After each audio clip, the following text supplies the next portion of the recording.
Kids కానివ్వండి, new marriage couple కానివ్వండి, లేకపోతే 40 ఇయర్స్ 45 ఇయర్స్ బిలో ఉన్న వాళ్ళ వరకు వాడుకోవచ్చండి. అంతేగాని 50 ఇయర్స్ దాటే వాళ్ళు స్ప్రింగ్ జోలికి వెళ్ళడం అంత కరెక్ట్ కాదు. ఇన్ కేస్ వెళ్ళినా సరే స్ప్రింగ్లో ప్రీమియం క్వాలిటీకి మీరు వెళ్ళినట్టయితేనే మీకు బ్యాక్ పెయిన్ రాకుండా ఉంటుందండి. ప్రీమియం క్వాలిటీలో మీకు థిక్నెస్ అన్నది ఎక్కువ వచ్చి అలాగే స్ప్రింగ్ గేజ్ అనేది ఎక్కువ ఉంటుంది. దీనివల్ల మీకు బ్యాక్ పెయిన్ రాకుండా ఉంటుంది.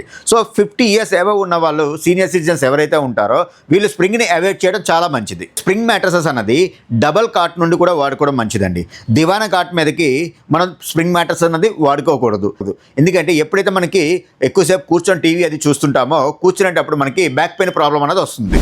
మా షోరూమ్కి వచ్చి మీరు శాంపిల్స్ ఉంటాయి, అలాగే మ్యాట్రసెస్ కూడా డిస్ప్లే ఉంటుంది. ఇలాగా మీరు వచ్చి చూసుకొని మీకు ఏది కంఫర్ట్ అనిపిస్తే అది మీరు పర్చేస్ చేసుకోవచ్చు.